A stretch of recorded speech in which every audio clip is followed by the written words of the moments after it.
Om Swastiastu. Assalamualaikum warahmatullahi wabarakatuh. Shalom, Namo Buddhaya, salam sejahtera untuk kita semua. Perkenalkan, saya Niwayan Emi Rosyana Dewi, salah satu dosen tetap pada program studi Teknologi Informasi Fakultas Teknik Universitas Udayana.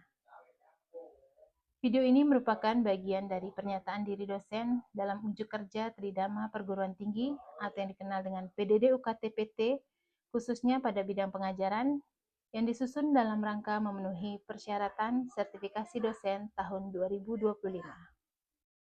Dalam video ini, saya akan melaksanakan pengajaran pada mata kuliah Analisis dan Desain Sistem Informasi, di mana mata kuliah ini merupakan mata kuliah wajib dengan beban 3 SKS dan diperuntukkan bagi mahasiswa pada semester 4.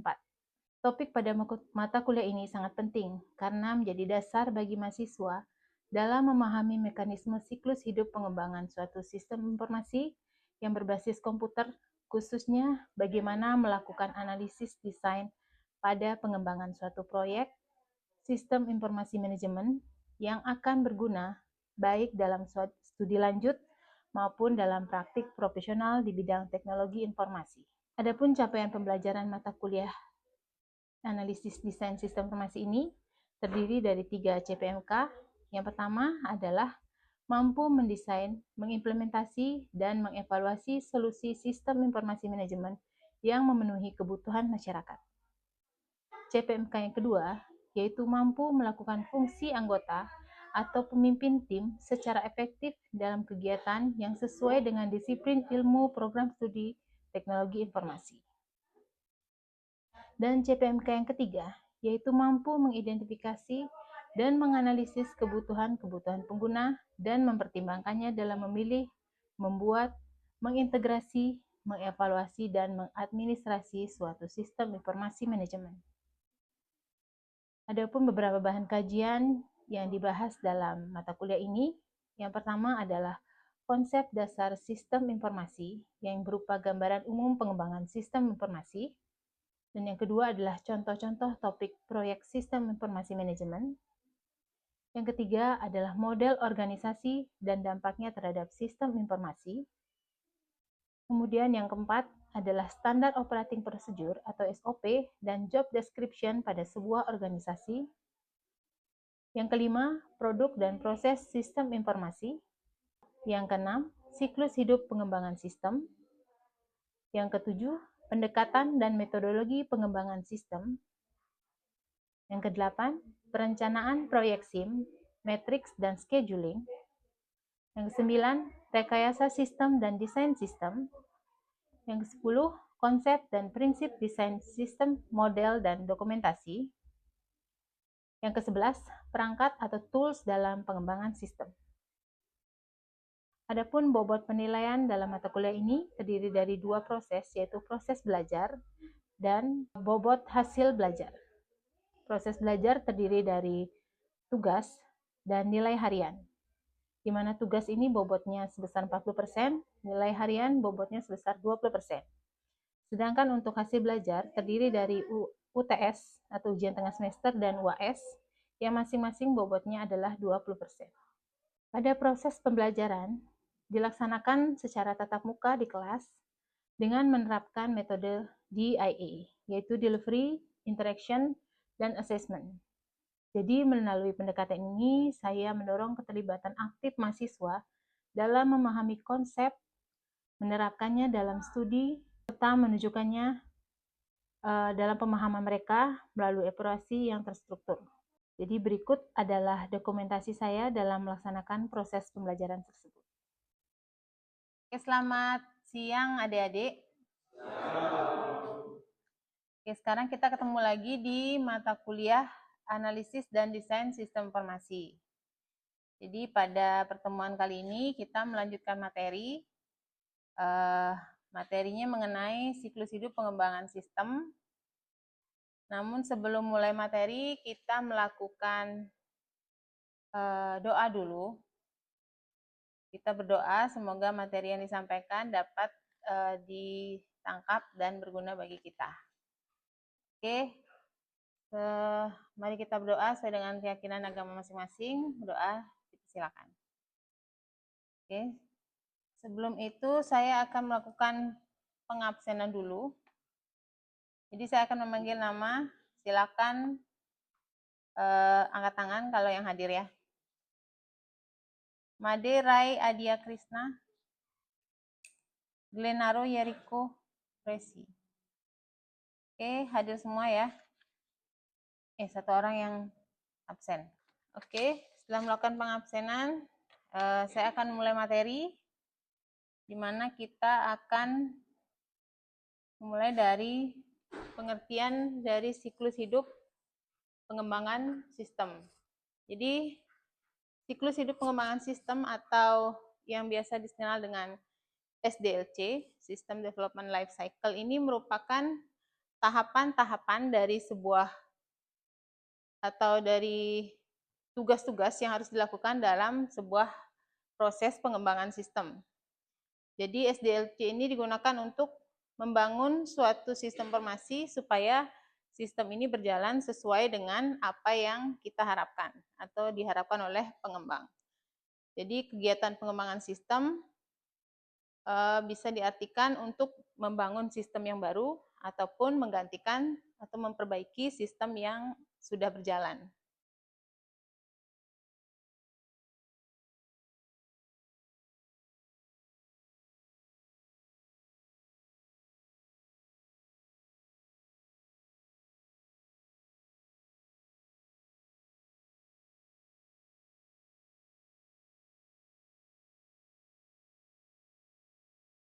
Secara umum SDLC itu gambarnya seperti ini.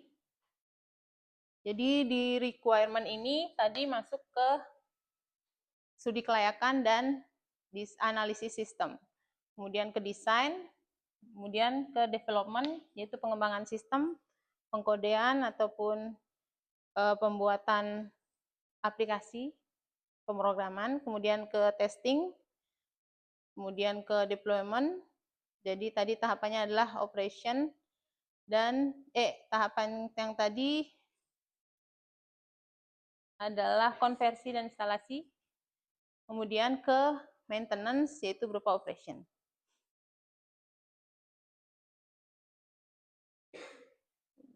Berikutnya ada model pengembangan sistem. Jadi di sini ada beberapa model yang diberikan untuk pengembangan sistem. Jadi dia terdiri dari beberapa jenis model yang bisa kita gunakan, yang bisa kita pilih dalam mengembangkan suatu sistem.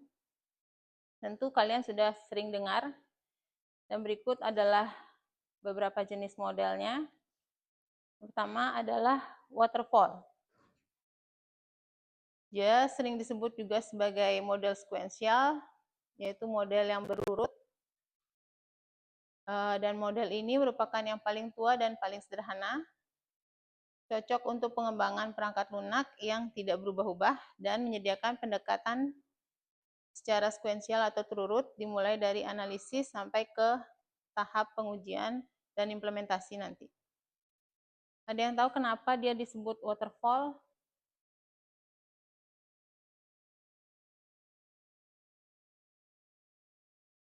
Ya, coba diangkat tangannya.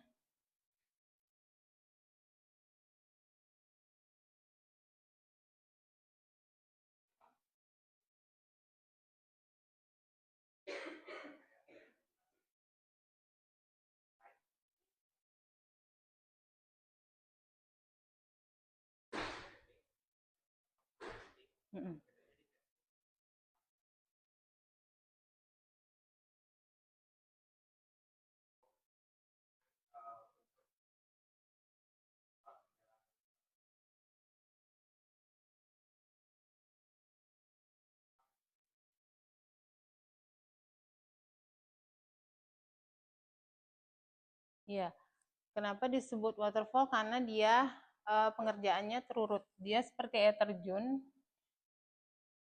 Jadi dia menyelesaikan satu pekerjaan dulu, kemudian baru lanjut ke pekerjaan lain. Jadi kalau ingin menyelesaikan satu pekerjaan atau pekerjaan di bawahnya, kita harus sudah selesai atau sudah kelar dengan pekerjaan ini. Tidak bisa saling tidak bisa saling misalnya sudah sampai sini, terus kita ingin melakukan tahap ulang di sini, jadi tidak bisa seenaknya aja kembali ke ini, langsung melakukan balik ke sini, tapi kita harus melakukan kembali lagi ke tahap awal. Jadi ini merupakan tahap yang paling lama, cocok untuk sistem yang memang benar-benar sudah mantap atau sudah ditetapkan sebelumnya, di-planningkan dari awal. Jadi sistem ini cocok untuk proyek dengan skala yang lebih besar. Sama seperti tahapan SDLC seperti biasanya, dia ada requirement, design, implementasi, kemudian integration dan testing, ada verification dan operation dan maintenance. Jadi hampir sama tahapannya, dia berurut dari satu tahapan ke tahapan lain. Berikut adalah kelebihan dan kekurangan dari metode waterfall. Kelebihannya prosesnya terurut. Jadi dia pasti proses satu dengan proses lain sudah pasti tahapannya. Kemudian cocok untuk sistem dengan kompleksitas rendah. Jadi tidak terlalu banyak perubahan. Kemudian proses yang dilakukan tidak bisa saling tumpang tindih. Kemudian kekurangannya, karena dia harus menunggu pengerjaan satu proses itu untuk selesai lebih dulu, makanya dia membutuhkan waktu pengerjaan yang lebih lama. Kemudian karena waktu yang lebih lama ini, makanya biayanya yang dibutuhkan juga lebih besar. Dan kurang cocok untuk pengembangan proyek yang kompleksitasnya tinggi.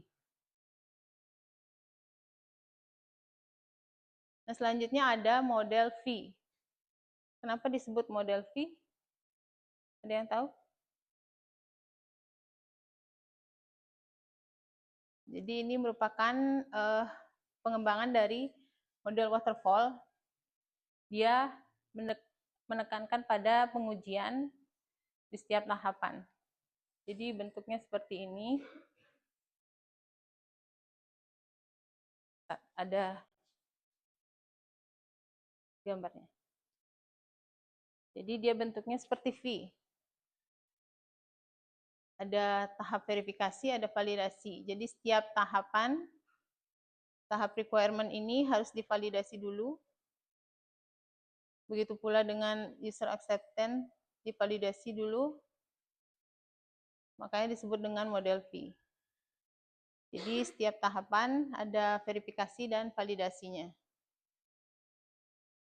Sampai akhirnya dia di tahap pengkodean, lalu melakukan ke testing, diverifikasi oleh modul desain dulu juga. Jadi mereka saling terhubung, makanya disebut dengan model V.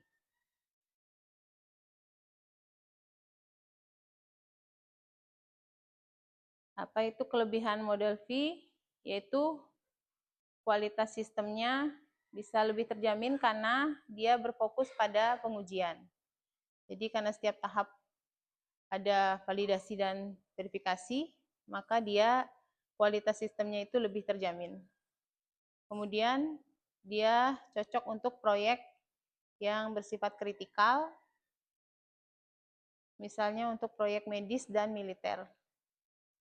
Kemudian biayanya mahal, itu kekurangannya, dan kurang fleksibel terhadap perubahan. Model selanjutnya yaitu model prototyping. Kenapa disebut model prototyping?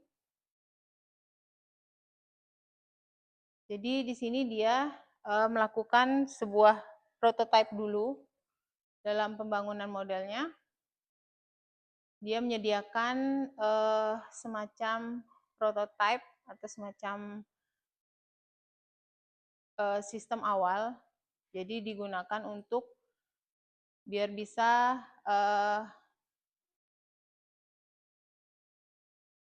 si user mendapatkan gambaran terhadap sistem yang dia butuhkan. Jadi developer tidak mencoba untuk membuat secara lengkap dari spesifikasi sistem, tapi merupakan berupa dia membuat berupa prototype versi kecil dari sistem yang dikembangkan oleh developer. Nah, ini adalah bagian model prototyping. Jadi dia melakukan analisis kebutuhan di awal, kemudian membuat desain prototype-nya, kemudian desain prototype itu dievaluasi dulu. Namun kalau kurang sesuai bisa kembali lagi ke kebutuhan awalnya sampai desain prototype itu benar-benar diterima. Baru dilakukan pengkodean dan pengujian sistem. Nah, setelah itu baru evaluasi, dan kalau ada yang tidak sesuai harapan, balik lagi bisa dilakukan pengkodean sistem, dan jika dilakukan sesuai harapan, maka sistem itu siap untuk digunakan. Nah, berikut adalah kelebihan dan kekurangan dari model prototyping. Jadi dia lebih mempersingkat waktu pengembangan karena dia sudah merencanakan atau membuat model awal terlebih dahulu. Kemudian penerapan fitur menjadi lebih mudah karena pengembang mengetahui apa yang diharapkan. Jadi sebelum dilakukan pengkodean, jadi pengembang sudah menyiapkan apa-apa saja yang sudah diharapkan oleh usernya. Kemudian kekurangannya, prosesnya dilakukan untuk analisis terlalu singkat. Jadi karena dia fokus ke prototipenya atau ke desainnya, maka dia kurang dalam analisisnya untuk perancangannya. Kemudian kurang fleksibel jika terjadi perubahan. Model selanjutnya yaitu adalah model spiral. Jadi di sini modelnya merupakan pendekatan atau gabungan dari waterfall model dengan ada manajemen risiko di setiap aspek. Jadi dia berbentuk spiral, ada kuadran 1, 2, 3, dan 4. Setiap progres dia ada risk analysis atau manajemen risiko sampai ke tahap selanjutnya. Terus dia berulang, dan setiap tahap itu ada manajemen risikonya. Untuk setiap tahapan masih sama seperti model-model lain. Dia melakukan analisis dulu, kemudian desain, pengkodean, implementasi, sampai ke maintenance-nya.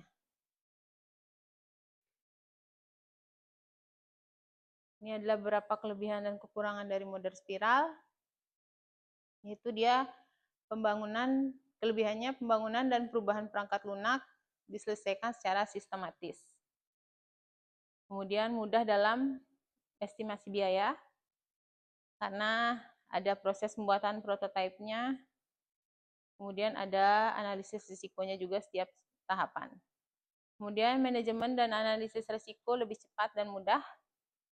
Kemudian bisa melakukan perubahan dan dokumentasi, dan produksi software atau sistem bisa terjadi lebih cepat.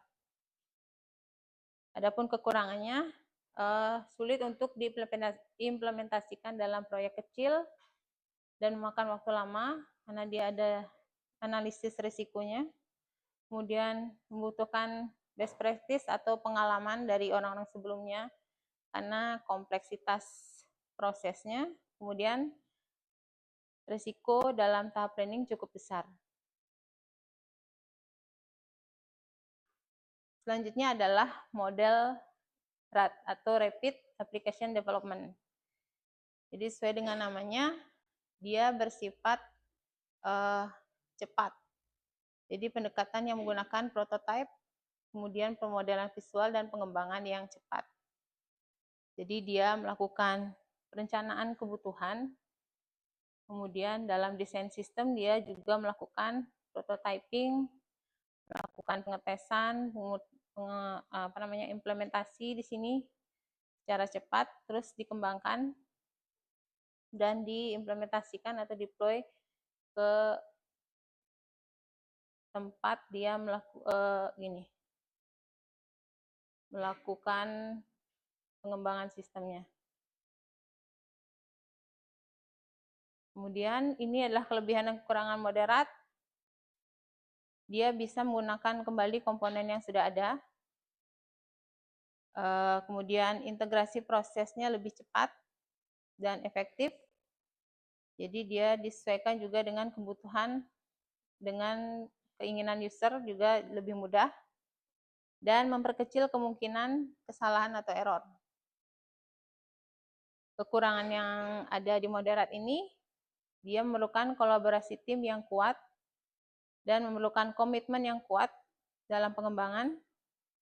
Cocok diterapkan untuk proyek kecil karena memiliki pengerjaan yang singkat, dan cocok digunakan untuk aplikasi yang fokus pada satu fitur atau dia berupa modul-modul terpisah. Dan yang terakhir adalah Agile. Mungkin dari kalian sudah sering mendengar ini. Jadi pendekatan ini dia lebih menekankan ke kerjasama tim. Jadi dia fokusnya pada pengiriman produk dalam periode yang disebut dengan sprint. Seperti gambar, hampir sama dengan model lain, dia juga melakukan planning, desain, kemudian development, test, deploy, review, baru ke launching sistemnya.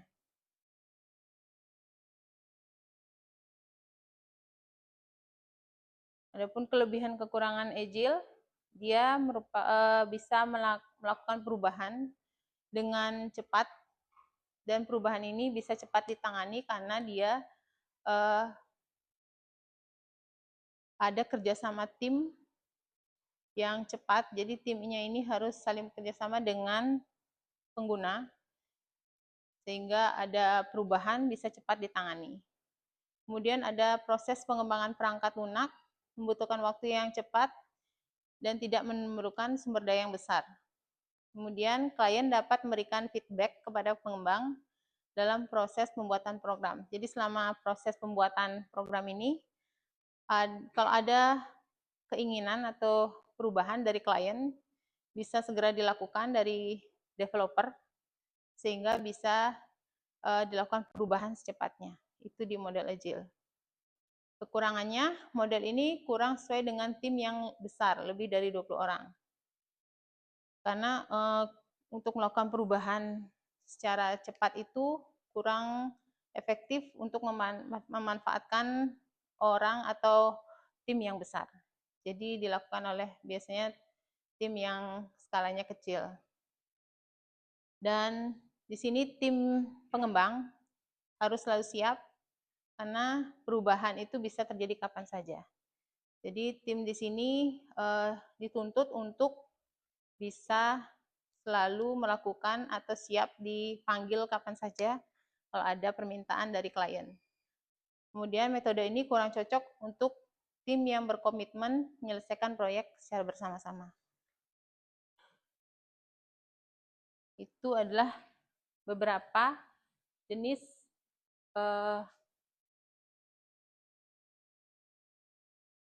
pengembangan sistem atau sistem development life cycle. Nah, saya ada studi kasus untuk diselesaikan secara berkelompok. Jadi kita sekarang akan membentuk sebuah kelompok untuk penyelesaian studi kasusnya. Materi akan saya ambil di sini sebentar ya. Sebuah lembaga pendidikan non formal diterapkan pada kasus ini. Jadi silakan diskusikan buat kelompok kecil untuk melakukan penyelesaian studi kasus ini. Silakan 10 menit untuk diskusi. Jadi setelah melakukan diskusi tadi, jadi saya ingin meminta pendapat kalian model mana yang kira-kira cocok untuk diterapkan dalam kasus ini. Siapa yang ingin memberikan pendapat? Satu atau dua orang? Iya, coba bangun Rama. Ya, di situ aja.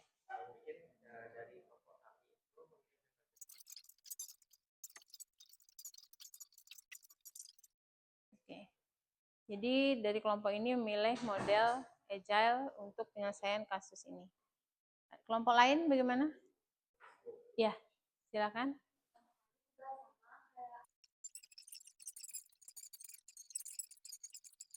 Jadi memilih agile. Oke, sama seperti kelompok tadi. Terima kasih untuk pendapatnya.